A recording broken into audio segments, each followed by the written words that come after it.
1956 Chevy 6100, short wheelbase, extended with extra frame rails bolted on top of the originals. The original axle, a 2-speed, mated to a tag axle with vacuum brakes.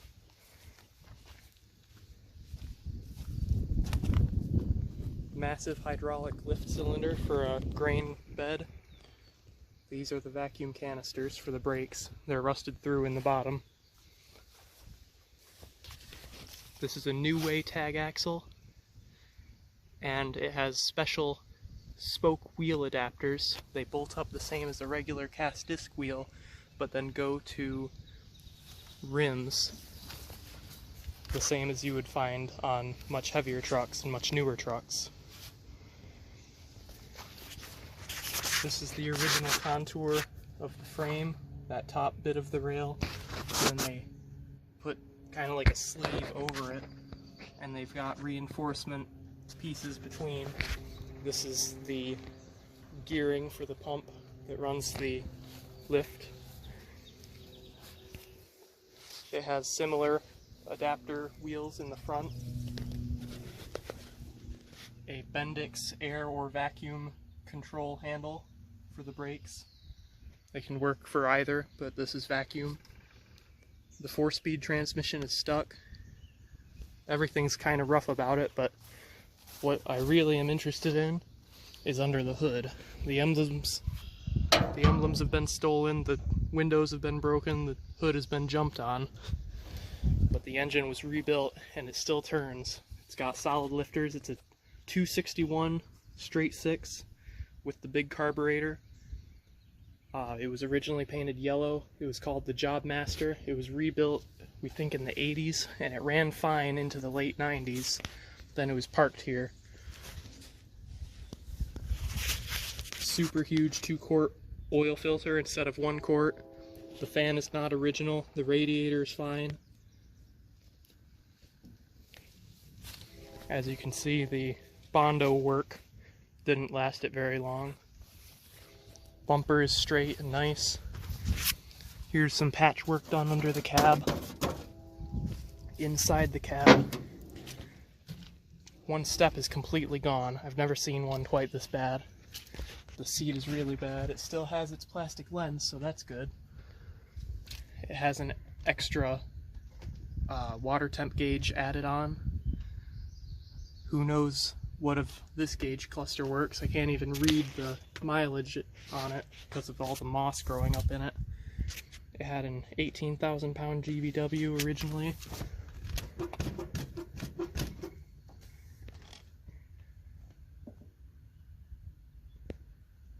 Pretty bad, but put together with our parts truck, it can be great again. My dad has used these before where the handle bent on him and it's feeling about that hard to him, so to make sure it doesn't bend or break anything, we're gonna help it out with the truck towing this up the ramp, but so far it's coming along pretty good. We got it. It's moving faster than it has in 30 years.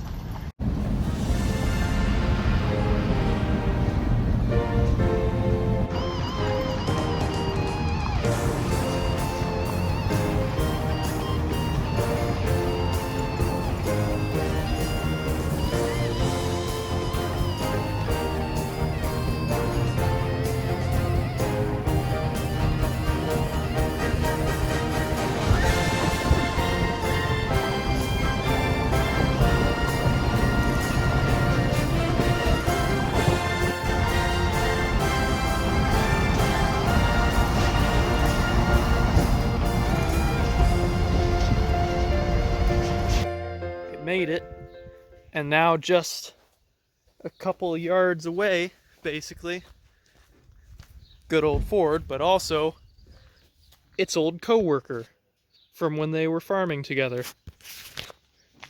Right now they're looking at each other going, "Oh my goodness, I haven't seen you in years. What happened to you? You look old." And there we have it. I power washed it. It would appear that they sanded the door, at least down of this seam, all the way when they did Bondo work like this and painted it orange. It's just that the paint didn't adhere to the Bondo very well. I sanded right here, up on the hood, and on the corner of the cab over there, and didn't find anything. So if this was ever lettered for a company, it's wherever they sanded on the doors, and there's no trace of it anymore.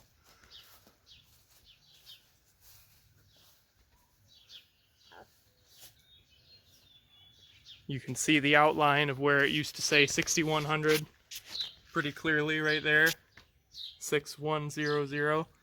And then there was a seam right here where it was actually two separate pieces, or at least in 1956 it was, but the VIN number of this truck says it's only the 5400th and 99th truck to roll off the line in Flint for the 1956 model year, meaning it was built in, you know, the fall of 1955.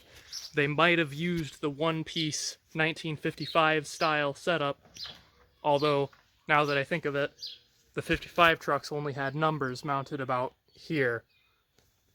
So, I don't know. It might be that they only had the two holes being used for the front part in 56 anyway. In any case, it's very interesting. It has the 1955 style temperature gauge set up, where it uses mercury or something like that in a... No, it was ether gas in the hose that expands as it gets hotter. So that's a hard line thing instead of a sensor with a wire. But this door is going to go to use on the 6500 parts truck. Its brakes will also go to use on it, because we took the front brakes off of that for the Ford over there. And the wheels will also go to use, because these are a really cool setup.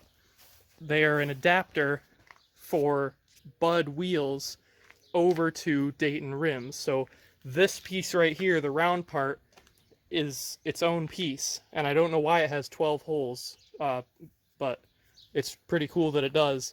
This one says Mac on it. It's got all these to hold on to just a Dayton rim, and then in the back, the rear axle, the tag axle that was added on, has a proper Dayton cast spoke wheel, and then the one in front of it has an adapter that does the same thing, but it bolts up to the 6-bolt hub. So it's a very interesting setup, and it makes everything more universal, so that I can keep up to date on tires more easily and more cheaply, especially. So the engine might go to that truck, and this exhaust is quite nice. Actually, I just have to replace the muffler, obviously, but the pipe is okay, so that will probably go to use on that truck. And I'm sure I'll find more things on this that I'll have use for as well. So here I'll show you again the trucks that I showed in the last video. The Tandem, which is missing its grill and its bumper, will get its parts off of that truck. Oh, and the headlights. I still have to figure out a windshield for it. But then this truck will get hinges for this hood, and I will paint it to match that hood because it's such a nice color. I just love that blue. And this paint is quite rough. It used to be a gray truck with black fenders and a black bumper, black wheels, all that. I believe it was a wrecker for some company near Saginaw. It was sold at a dealership in Saginaw. We know because the key, when the guy handed it to us, came in a little leather thing from that dealership, and we looked it up, and they had quite a service facility back in the day. But here is where they had to cut the door off because it got all bent up when someone tried to pass them a little too close. And this one has a tilting grain box that can be brought down to a flatbed if you need it to. And it has hydraulic attachments at the back because it used to haul a 4-wheel pup behind it. So it had the grain box on the truck and then a trailer behind it that matched. The truck we just dragged home doesn't have a step right here. This one was repaired, of course, but it's better than nothing. And this is the worst spot on the entire cab for this one. The frame is nice. It has a high geared rear axle for efficiency. And I can't open the hood right now because it's got this strap on it, and it's getting kind of late, so I don't want to mess with it too much. But this is 1957 6500, the 1 year newer, slightly longer version of the truck we just pulled out. So most of the parts will fit on just fine. For those who wanted to see how the tandem drive works on these, it uses 2 drive shafts. This is the rear axle, and then this is the forward axle, which is the same as it, except it has this block welded on with this piece that bolts onto it. So one of the drive shafts bridges right over the top of the front axle, so there's no pass through in the differential or any of that.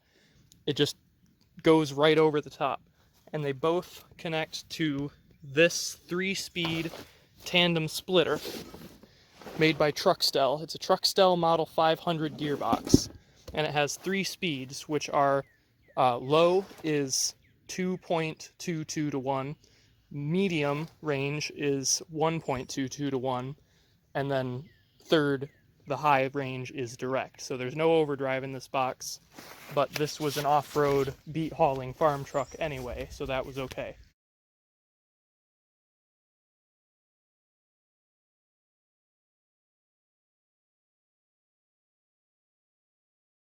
So we've definitely got some things to decide, mainly which engine that truck is going to end up using.